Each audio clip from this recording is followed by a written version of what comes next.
अगर daily routine ऐसा हो तो क्या आदमी खुश रह सकता है, सेटिस्फाइड हो सकता है? आप कहेंगे नहीं, बिल्कुल नहीं। लेकिन इसके बावजूद भी हिरायामा हर सुबह दरवाजा खोलते ही एक प्यार भरी मुस्कान से आसमां को देखता है और अपने काम पर जाता है। काम भी ऐसा कि आप में से 99% लोग ही सुनते मना कर देंगे। ये कहानी है जापान के टोक्यो में रहने वाले हिरायामा की, जो छोटी छोटी चीजों में खुशियां ढूंढता है। जो मोन्टाज आपने अभी देखा, आधी फिल्म में यही हो रहा है। लेकिन इसके बावजूद भी हिरायामा को अपनी जिंदगी से कोई शिकायत नहीं, वो सेटिस्फाइड है। इस वीडियो में फिल्म से रिलेटेड स्पॉइलर तो होंगे, लेकिन उसकी चिंता करने की जरूरत नहीं, क्योंकि ये कहानी नहीं, एक्सपीरियंस है जिसे सिर्फ महसूस किया जा सकता है।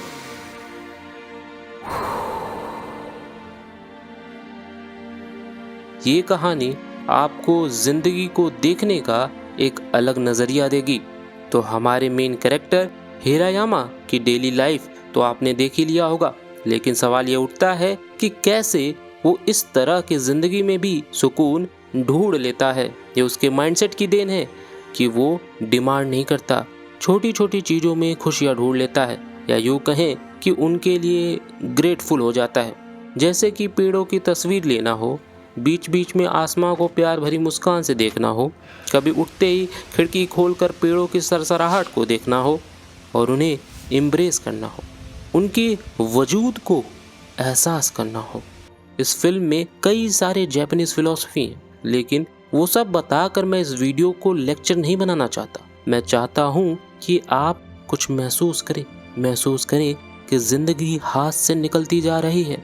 महसूस करें कि आखिरी बार आपने इस जिंदगी को कब अप्रिशिएट किया था। क्या कभी किसी पेड़ को गले लगाया?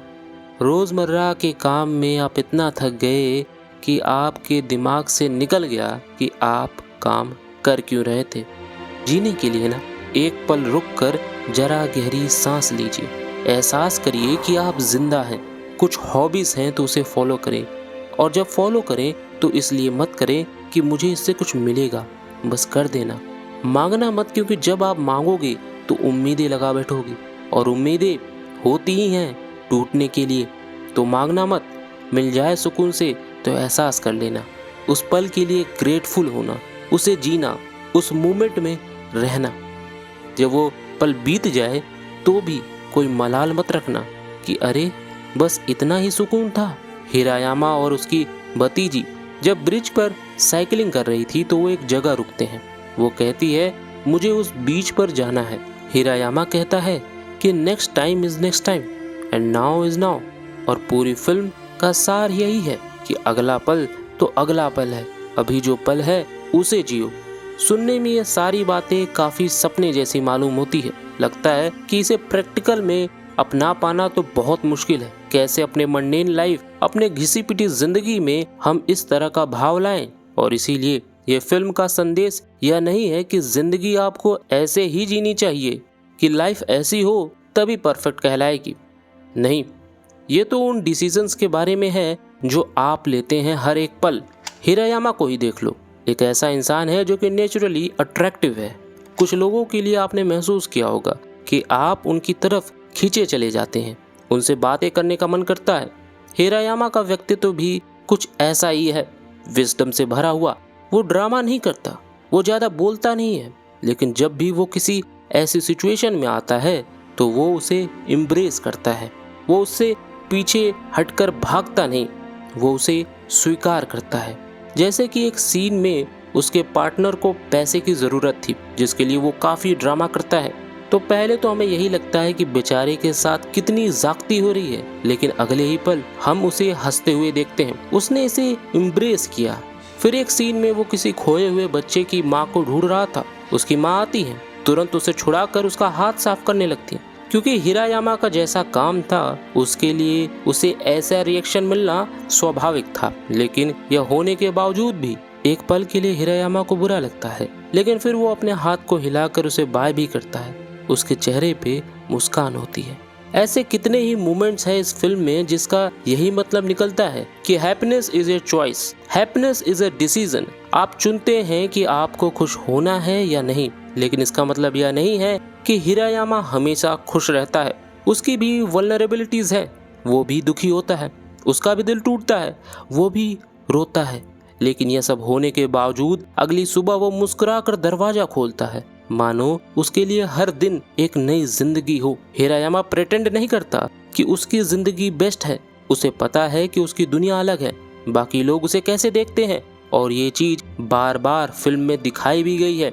एक और नजरिए से फिल्म में एक ऐसे इंसान पर भी फोकस किया गया है जो कि थोड़ा सा पागल मालूम होता है। वो सबकी नजरों में रहता है, लेकिन लोग उसे देखकर भी अनदेखा कर देते हैं। वो अपनी दुनिया में मस्त है।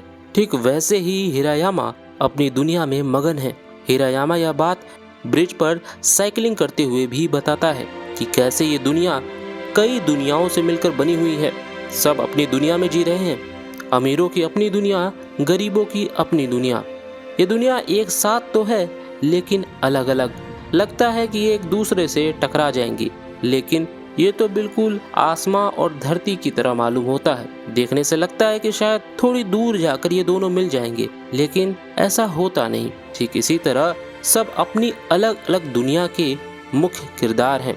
उनके अराउंड उनकी दुनिया घूमती है। वो खुद को सबसे ज्यादा इम्पोर्टेंट मानते हैं, पर जैसे ही आप इस दुनिया को जूम आउट करते हैं, माजरा साफ साफ दिखने लगता है।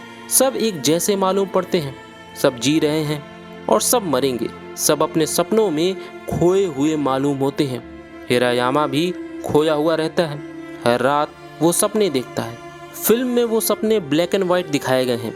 कुछ पत्तियाँ, कुछ लहरें, थोड़ा धुंधलापन, एक खालीपन सा सुकून है उन सपनों में।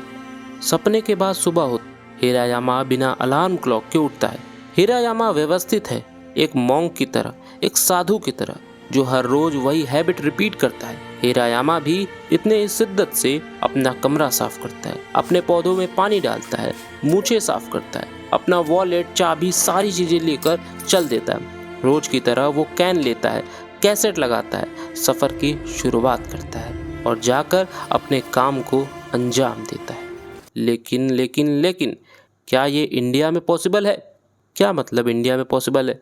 बातें तो वही है ना? नहीं, काफ़ी सारी चीज़ें मैटर करती हैं। भारत में प्रदूषण है, भारत में जगह जगह नाले खुले हुए हैं, भारत में गुंडागर्दी है, भारत में सेफ्टी इश्यूज है, और भारतीय परिवार में इंडिविजुअल फ्रीडम की कोई जगह नहीं। सब साथ रहते हैं, बस कहने को।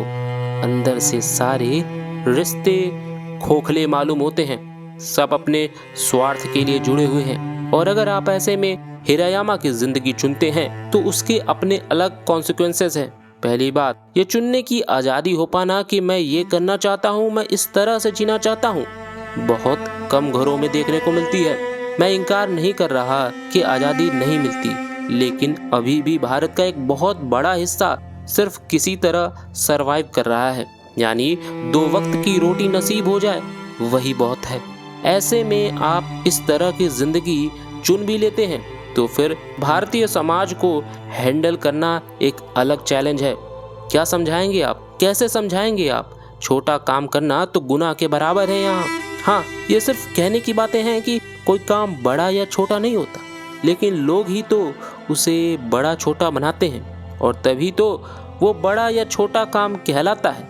तो इतना सब होने के बाद भी आप किसी तरह बच भी जाते हैं, तो हिरायामा की तरह जीने के लिए साहस कहाँ से लाएंगे?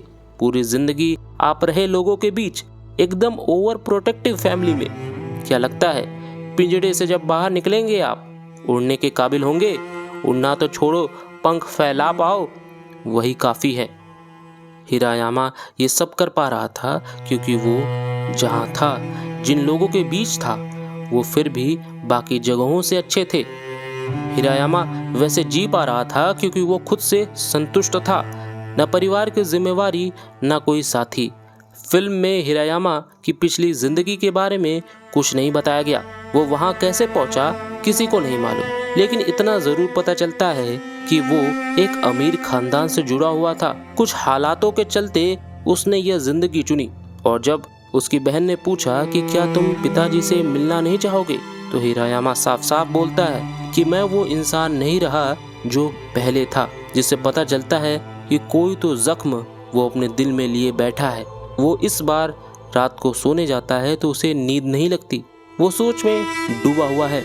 लेकिन इन सब के बावजूद वो सुबह उठता है, मुस्कुराते हुए आसमान में देखता है और उन्हीं छोटी छोटी चीज़ों में खुशियाँ ढूंढता है। मत भूलिए, फिल्म आपसे यह नहीं कह रही कि ज़िंदगी अच्छी होनी चाहिए, ऐसी होनी चाहिए। फिल्म कहना चाहती है कि आप अपने डिसीज़न के हकदार हैं। आप जो डिसीज़न ले रहे हैं उससे तय होगा कि आप खुश रहेंगे या दुखी रहेंगे। डिसीज़न लेना इम्पॉर्टेंट है। Next time is next time and now is now.